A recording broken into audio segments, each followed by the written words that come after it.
Welcome to a spine-chilling journey through 6 terrifying true stories of being alone at night. Turn off the lights and let the horror begin. We've all been there. The house creaks, the wind howls outside, and your imagination runs wild. But what if those noises weren't just your imagination? Tonight, we delve into the darkest corners of the night, where fear takes hold and the unknown lurks. These are the stories that will make you double-check your locks and sleep with the lights on. A young woman, home alone, tries to ignore the unsettling feeling creeping up her spine. Her husband, working the late shift, wouldn't be home for hours. Scrolling through her phone, she catches a flicker of movement out of the corner of her eye. The hallway light flickers. Must be a faulty bulb, she thinks. As she steps into the hallway, a wave of icy dread washes over her. Her blood runs cold. At the end of the hall, a dark human-shaped shadow stands motionless.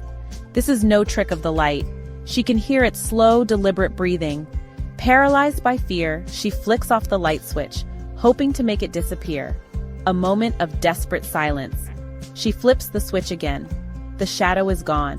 But when she turns around, it's right behind her. A college student struggling to make ends meet finds a cheap apartment in an aging building. It's not much, but it's home. Late one night, hunched over her textbooks, she hears a faint shuffling sound from the living room. She tries to ignore it, blaming noisy neighbors, but the sound grows louder, more insistent. Grabbing a kitchen knife for protection, she creeps towards the noise, her heart pounding in her chest. The window is wide open. She must have forgotten to close it earlier, she tells herself, forcing down the rising panic. Hours later, as sleep finally begins to claim her, she rolls over and comes face to face with a man sitting in the corner of her room, staring at her with an empty, emotionless gaze. Picture this, a quiet suburban neighborhood blanketed in the stillness of 3 a.m. A woman gazing out her window notices a man standing on the sidewalk across the street. He's just standing there, unmoving, his gaze fixed on her house. Night after night he reappears, a silent sentinel shrouded in darkness. He never moves, never takes his eyes off her window. Who is this man? Why is he watching her? Determined to confront her stalker, she steps outside, ready to demand answers. But he's gone. As she turns to go back inside, her blood runs cold. Muddy footprints, fresh in the night air, lead from the sidewalk, directly to her bedroom window.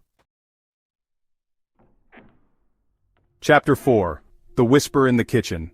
A young man, house-sitting for his boss, finds himself alone in a sprawling, isolated house. The silence is deafening. As I try to lose myself in the flickering light of the TV, I hear it hushed whispers coming from the kitchen. It sounds like 2 people arguing, their voices low and urgent, but the house is supposed to be empty. I walk slowly towards the kitchen, my unease growing with every step. The whispering stops. He flips on the light switch. Nothing. Had he imagined it? As I turn to leave, I hear it again.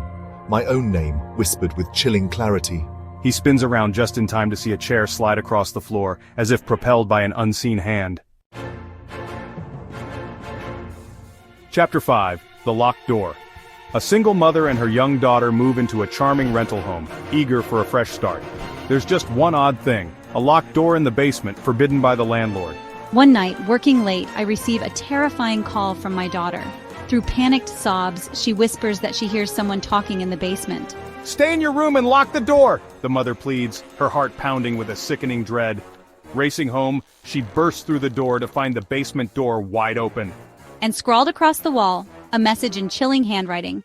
"I told you not to open it." Chapter 6. The Phantom Knock. In a remote cabin nestled deep in the woods, a man lives a solitary existence. The silence of the night is often broken by an unsettling sound. A knock on his door. But he's miles from civilization. He dismisses it as wind or animals trying to ignore the prickling unease that crawls up his spine. But one night, the knocking becomes relentless, echoing from every corner of the cabin. The front door, the windows, the back door. Fear lending him a surge of adrenaline, he throws open the door, ready to confront whoever, or whatever, awaits. But there's no one there. Only a set of fresh footprints in the snow, leading into the dark, unforgiving woods. The next morning those footprints are back, this time they're circling his cabin. Outro Sweet Dreams, or are they? Thanks for watching. Or are they? Thanks for watching. If you enjoyed these terrifying tales, don't forget to like, subscribe, and hit the bell icon for more spine-chilling stories. Sleep tight if you can. The next time you find yourself alone at night listening to the sounds of your house settling, remember these stories. Are those creaking floorboards just the house settling, or is it something more sinister? And if you hear a knock at your door late at night, maybe, just maybe, don't answer it.